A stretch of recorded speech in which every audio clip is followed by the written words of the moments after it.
दोस्तों पिछले 10 सालों में बहुत से आरोप, बहुत सी उंगलियां इस सरकार पर उठी, मोदी जी पर उठी। बहुत से लोगों ने मोदी जी को तानाशाह कहा, ध्रुव राठी ने तो डरा हुआ तानाशाह तक कह दिया।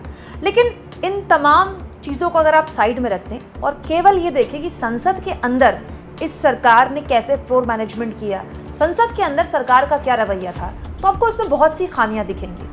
मोदी जी संसद में आते थे तो बीजेपी के सांसद मोदी मोदी के नारे लगाते थे। उसके बाद मोदी जी हार्डली संसद का सत्र चलता था और मोदी जी यहाँ वहाँ दूसरे कार्यक्रमों में बोलते थे। मोदी जी की जो प्रेजेंस होती है संसद में बहुत कम होती है। उसके अलावा स्मृति ईरानी जैसे सांसदों ने मणिपुर जैसे बेहद ही गंभीर मसले पे खुली राजनीति की। और इसके अलावा दोस्तों आज तक के इतिहास में कभी भी इतने बड़े पैमाने पर विपक्ष के सांसदों को बाहर नहीं किया गया संसद की कार्रवाई से, जो कि पिछली संसद सत्र के दौरान किया गया था, पिछली सरकार के संसद सत्र के दौरान। लेकिन अब बहुत कुछ बदल चुका है, या फिर ये कहें दोस्तों सब कुछ बदल चुका है।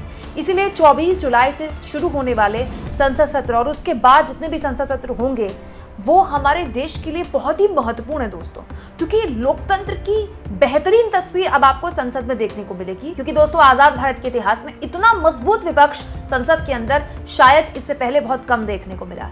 लेकिन संसद में तमाम विपक्षी सांसद बोले, सत्ता पक्ष के सांसद बोले, उससे पहले पीएम मोदी का एक वीडियो सोशल मीडिया में खूब वायरल है दोस्तों। ये इसी साल फरवरी महीने का वीडियो है जिसमें प्रधानमंत्री मोदी संसद के अंदर जो बातें बोल रहे हैं वो जरा गौर से सुनिए, क्योंकि इन बातों को सुनकर आपको अंदाजा होगा कि मोदी जी जमीन से कितने हट चुके हैं। उन्हें पता ही नहीं है कि देश में क्या चल रहा है। देखिए ये भाषण कैसे आज मोदी जी और उनकी पार्टी के लिए गले की फांस बन गया, सुनिए। मैं आमतौर पर ये आंकड़े के चक्कर में नहीं पड़ता,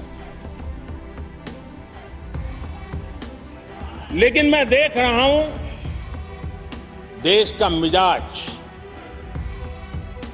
एनडीए को तो 400 पार कर पाई के रहेगा, लेकिन भारतीय जनता पार्टी को 370 सीट अवश्य देगा। दोस्तों ये कोई बहुत पुराना भाषण नहीं है, इसी साल फरवरी महीने का है जब देश बस चुनाव की तरफ जा रहा था और मोदी जी ने तो दिसंबर से ही चुनाव की तैयारियां कर ली थी।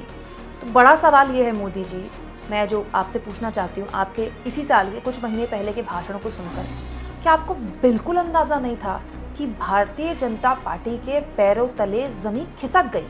इसमें दो कारण हो सकते हैं, या तो मोदी जी को वाकई में नहीं पता था, या फिर मोदी जी ने संसद में एक रैली वाला भाषण दिया। मतलब ऐसा कैसे हो सकता है दोस्तों कि मोदी जी 300 प्लस का नारा दे रहे हैं, 400 प्लस का नारा दे रहे हैं, संसद के अंदर दे रहे हैं। संसद कोई चुनावी रैली थोड़ी है कि वहां आप कुछ भी भाइयों और बहनों बोलकर चले जाएं। वहां तो आप जो भी बोलते हो उसका एक सब कुछ नोट होता है ना। तो ये संसद की कार्रवाई में नोट है कि इसी साल मोदी जी ने फरवरी के महीने में कहा कि वो देख रहे हैं कि भारतीय जनता पार्टी को 300 के पार और एनडीए को 400 के पार जनता पहुंचा रही है। तो सवाल ये दोस्तों कि मोदी जी संसद में झूठ तो नहीं बोलेंगे, इसका मतलब वो वाकई देख रहे होंगे। तो मोदी जी बिल्कुल क्या जनता से जमीन से हट गए हैं?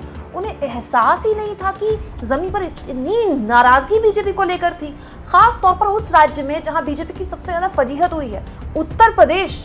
और ये बात दोस्तों मोदी जी ने एक बार नहीं बोली, इसी अपने संसद के अंदर जो अपना वक्तव्य रखा था फिर दोबारा बोली, सुनिए। बीजेपी को 370 सीट और एनडीए को 400 पार। दोस्तों मोदी जी जब ये भाषण अपना संसद के अंदर दे रहे थे तो उनकी पार्टी के लोग मेज थपथपा रहे थे, एक तरह से उनको सपोर्ट कर रहे थे। तो सवाल ये दोस्तों कि ये जो नतीजे आए हैं इसके लिए कौन जिम्मेदार है फिर? लेकिन इनमें से किसी को भी नहीं पता था कि जिस भारत और इंडिया इन दो नामों को लेकर चुनाव में किस तरह की बातें हुई। जब से इंडिया गठबंधन ने अपना नाम इंडिया अलायंस रखा तब से मोदी जी के और उनके सहयोगियों ने, उनके पार्टी के कई लोगों ने भारत शब्द पर बड़ा जोर देना शुरू कर दिया। मोदी जी ने भी भारत शब्द पर जोर देना शुरू कर दिया। उस भारत से मोदी जी कितने कट गए, इस भाषण को सुनकर मोदी जी को क्या खुद एहसास होता होगा। डेक्कन हेराल्ड की खबर देखिए दोस्तों ये खबर बताती है कि 2019 से लेकर अब तक बीजेपी ने 63 सीटें गंवाई हैं, 63 सीटें। और सबसे ज्यादा जो गिरावट हुई है बीजेपी की वो रूरल इंडिया में हुई, मतलब गांव में। जिस गांव के होने का, गरीब घर के होने का दावा मोदी जी खुद करते हैं। सबसे पहले मोदी जी की बातों को, मोदी जी के दावों को गांव के लोगों ने रिजेक्ट कर दिया। देखिए, इस खबर में साफ तौर पर लिखा है कि 2019 में बीजेपी को 39.5% वोट मिले थे रूरल एरिया में, भारत के ग्रामीण इलाकों में, जो नीचे आकर 2024 में 34.8% हो गया। हालांकि ये अर्बन एरिया में बड़ा है, 2019 में 33.6% था और 2024 में ये 40% हो गया।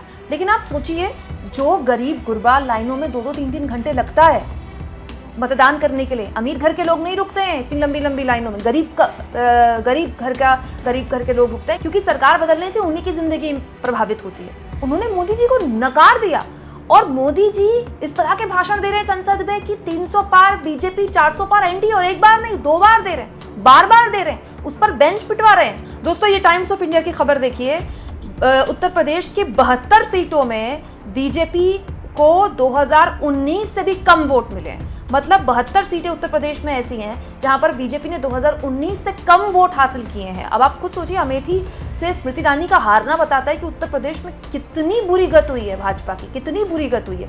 इसके अलावा दोस्तों, राजस्थान में तो सीधे 10% का वोट शेयर गिर गया। मतलब 10% का वोट शेयर उस राज्य में गिरा है जहां भी कुछ महीने पहले मोदी जी ने अपने चेहरे पर चुनाव लड़ा, प्रचंड बहुमत की सरकार बनाई, अपने मनमर्जी एक मुख्यमंत्री बिठाया। वो मुख्यमंत्री भी फेल निकला, जो नए नवेले अपने चुने जाने के बाद बीजेपी की ऐसी दुर्गति कर गया। उस राज्य में, जिस राज्य में आपने प्रचंड बहुमत की सरकार ही नहीं बनाई है, 2019 में क्लीन स्वीप की थी, 2014 में भी क्लीन स्वीप की थी, हालत ये हो गई कि 2024 में आते आते जबरदस्त घुसपैठ कांग्रेस ने यहाँ पर कर दी। सबसे ज्यादा बड़ा धक्का तो दोस्तों दलित बिरादरी के बीच उत्तर प्रदेश के कई हिस्सों में बीजेपी को लगा है। भाजपा के खिलाफ जो जबरदस्त गुस्सा पिछड़ों और दलितों ने उत्तर प्रदेश में दिखाया है, वो इस बात का प्रमाण है कि हिंदुत्व के अम्ब्रेला के तले अलग अलग जातियों को जो समेटने की जोर आजमाइश बीजेपी ने की थी 2014 के बाद, खास तौर पर नॉन जाटव दलित और नॉन यादव ओबीसी, वो सब छिटक गए उससे, वो सब छिटक गए। अब उसके अलग अलग कारण हो सकते हैं, लेकिन सवाल ये दोस्तों कि जो सबसे बड़ा कारण है उसको लेकर बीजेपी में आत्ममंथन होगा क्या? मोदी जी संसद के अंदर भी 400 पार का नारा दे रहे थे, मोदी जी अपनी रैलियों में भी 400 पार का नारा दे रहे थे, मोदी जी ने चुनाव से पहले भी 400 पार का नारा दिया। उसका क्या हश्र हुआ? बीजेपी के कई उम्मीदवारों ने, जिसमें से अयोध्या के बीजेपी उम्मीदवार भी थे जो हारे हैं ना, उन्होंने भी यही कहा था कि सरकार तो 275 में भी बन जाएगी, लेकिन हमको 400 पार चाहिए क्योंकि संविधान बदलना है। बीजेपी के कई उम्मीदवारों ने बोलना शुरू किया, जिसको लपका, जिसको हाथों हाथ लिया विपक्ष ने, और उसके बाद पूरे चुनाव में मोदी जी 400 पार के नारे से बचते हुए दिखाई दिए। जिस 400 पार के नारे में 300 प्लस के नारे को लेकर फरवरी तक मोदी जी इतने कॉन्फिडेंट थे, देखिए उसका क्या हश्र हुआ है। अब इसे सिर्फ इस बात पर सीमित कर देना कि विपक्ष ने बड़ा गंदा प्रचार किया, बड़ा झूठा प्रचार किया, जिसको लेकर जनता भ्रमित हो गई, ये एक बहुत ही गलत विश्लेषण है दोस्तों। बहुत से लोग ये भी कहते हैं कि मुसलमानों ने दबाकर भाजपा के खिलाफ वोट किया, इसीलिए भाजपा हार गई।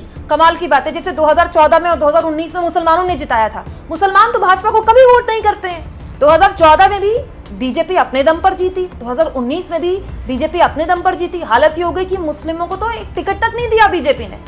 अभी कैबिनेट जो बनी हुई है दोस्तों, हमारे देश की भारत सरकार की कैबिनेट, उसमें एक मुस्लिम चेहरा नहीं है। पूरा का पूरा प्रचार मोदी जी का मुस्लिम विरोधी था, मुस्लिमों को घुसपैठिया और ज्यादा बच्चे पैदा करने वाले और पता नहीं क्या क्या मोदी जी ने बोला है। मुसलमानों का वोट तो वैसे भी बीजेपी को नहीं मिलता और ना उसे चाहिए, वो मांगती भी नहीं मुसलमानों से वोट। लेकिन इस पूरे के पूरे परिणाम से क्या मोदी जी को इस बात का एहसास है कि जिस अहंकार और घमंड में उन्हें संसद के अंदर 300 प्लस और 400 पार का नारा दिया, वो इतना बैकफायर किया है। दोस्तों, ये तो संसद की उस वक्त की तस्वीर थी जब मोदी जी की पार्टी बहुमत में थी।